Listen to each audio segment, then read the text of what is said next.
अभी रिसेंटली मैं कोई प्रोग्राम अटेंड करने गया था, वहाँ पे मेरा फ्रेंड ही चीफ गेस्ट था। उसने एक बहुत अच्छी बात बोली कि हेल्थ केयर सिस्टम कैसे डिस्ट्रीब्यूटेड है। गवर्नमेंट या बहुत सारे एजेंसीज भी इसको मानती है।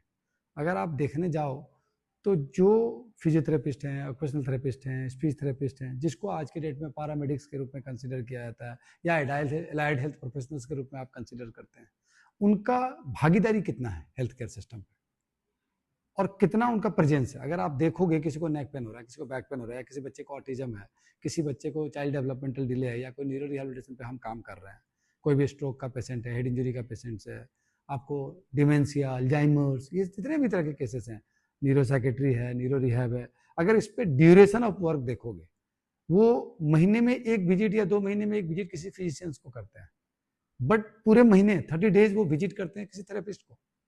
तो किसके साथ ज्यादा काम करते हैं, किसके साथ ज्यादा टाइम देते हैं, कौन ज्यादा कंट्रीब्यूट कर रहा है उनके लाइफ में, क्या वो मेडिसिन जो उसको दिया जा रहा है। अगर हम ऑटिज्म के बच्चे पे काम करते हैं, वो हमारे पास रोज थेरेपी के लिए आते हैं, सालों साल हमारे पास थेरेपी के लिए आते हैं, बट वही अगर आप देखो तो न्यूरोलॉजिस्ट को कितने बार जाते हैं, once in a 2 month, once in a month. और उस मेडिसिन का जो इम्पैक्ट है या उस मेडिसिन से जो गेन है वो कितना परसेंट है। ये सारा चीजें जो आप देखते हो, टेस्ट, दुनियादारी, सब कुछ करते हैं। गवर्नमेंट भी कहती है, सब लोग भी कहते हैं कि मेजर हेल्थ केयर सिस्टम पे कंट्रीब्यूशन हमारा है, बट फंडिंग, अवेयरनेस, वैल्यू, ये सब किसको है? तो हेल्थ केयर प्रोफेशनल्स को है, जिसमें medical health care practitioners majority आते हैं। बट अगर काम देखने जाओगे तो सबसे ज्यादा काम कौन कर रहा है? Allied health care professionals, allied health के लोग, उसका सबसे ज्यादा कंट्रीब्यूशन है। तो जितना कंट्रीब्यूशन है, ना उतना फंडिंग है गवर्नमेंट की तरफ से, ना उतना सपोर्ट है, ना उतने कॉलेजेस हैं। आज भी गवर्नमेंट कहती है 4 और मेडिकल कॉलेज खोल दिया, बट गवर्नमेंट ने कभी ये नहीं कहा 4 और ओटी कॉलेज खोलना है, 4 और पीटी कॉलेज खोलना है, क्योंकि उसकी तरफ उनका ध्यान ही नहीं है। बट अगर एक फिजिशियन दिन के 100 बच्चे देख रहा है, तो वो 100 बच्चे आज देख रहा है, तो अगली बार उसके पास जो बच्चे आएगा वो 1 महीने बाद आएगा। बट मैं दिन के 8 बच्चे देख रहा हूं तो मैं खत्म हो गया, फुल हो गया, तो I need other therapist in my system. तो हमारे पास अगर 100 बच्चे होंगे तो 12 थेरेपिस्ट चाहिए, क्योंकि वो 100 बच्चे रोज आ रहे हैं हमारे पास थेरेपी कराने के लिए। तो हमारी मैन पावर की नीड ज्यादा है, कंट्रीब्यूशन ज्यादा है हेल्थ केयर सिस्टम में। लेकिन वही हालत है, जो छोटा है, कम कंट्रीब्यूशन है, उसका वेटेज ज्यादा है, जो बड़ा है, जिसका ज्यादा कंट्रीब्यूशन, उसका वेटेज कम है। वही चीज हम रोज रोज पेरेंट्स के मुंह से भी देखते हैं, ऑटिज्म में भी देखते हैं, एडीएचडी में भी देखते हैं। डॉक्टर ने कह दिया कि ये मेडिसिन खाओ, बट उस मेडिसिन से इंप्रूवमेंट कितना आ रहा है?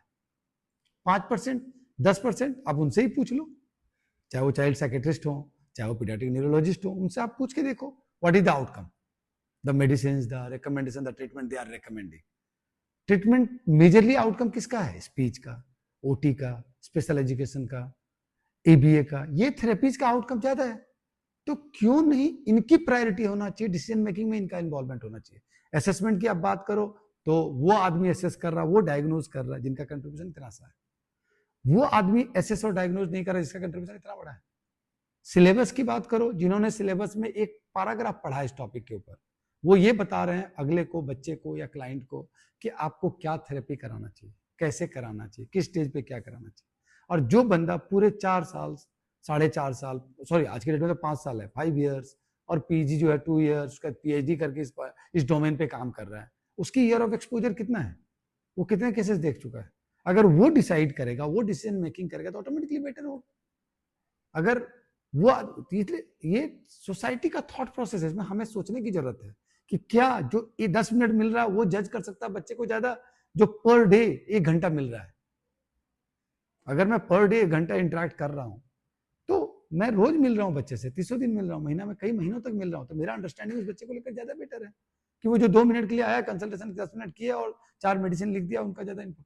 लेकिन माइंडसेट है हमारा, हम उनकी बातों को ज्यादा फॉलो करते हैं जिनका कंट्रीब्यूशन 5% है, और जिनका कंट्रीब्यूशन 70% है उसकी बातों को हम कम फॉलो करते हैं, कम वैल्यू देते हैं, कम वेटेज देते हैं।